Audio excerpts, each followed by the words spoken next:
ሽልማት ይገባቸው የነበሩ ልጆች በመሸለማቸው እጅግ በጣም ደስተኛ ነኝ። ሳታማኸኝ ብላ የሚል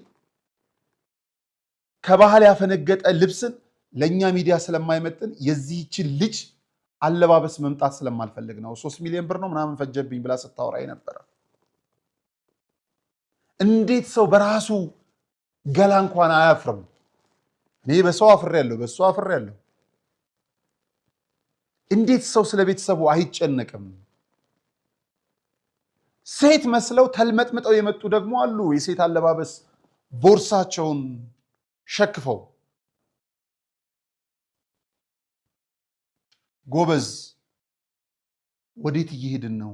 ቆም ብለን ማየት፣ ቆም ብለን መነጋገር ያለብን ጊዜ ላይ ይመስለኛል።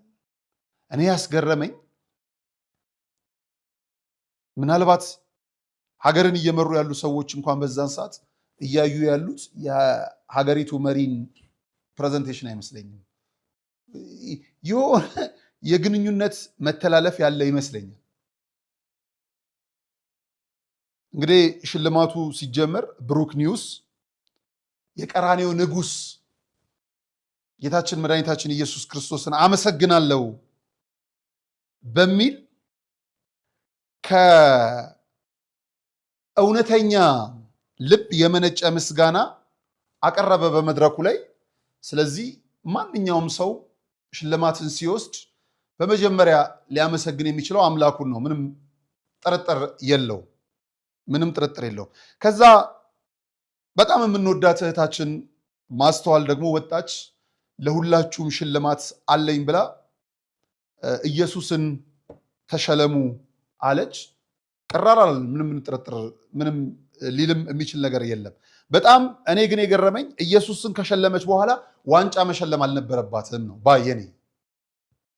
ማለት ለህዝቡ ዋንጫውን ለአንድ ሰው ነው ልትሸለም የወጣችው። ኢየሱስን ግን ለሁሉም ከሸለመች በኋላ ያንሳል። ያ ዋንጫ ብትወርድ ደስ ይለኝ ነበር። ምንድነው ያለ ቦታው መገኘት። ኢየሱስ በሁሉ ቦታ ይሰበካል፣ ምንም ጥርጥር የለውም፣ በሁሉ ቦታ።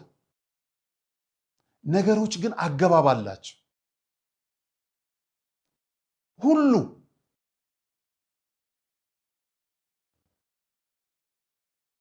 በሐዘን ቦታ ቅዳሴ መቼም አይገባም። ስብከቱ ሊሆን ይችላል። በሰርግ ቦታ ላይ ማጽናናትም አያስፈልግም። የሚያበረታ ስብከት ሊሆን ይችላል። ቦታ አለው፣ ነገሩ አለው። ከዛ ባለፈ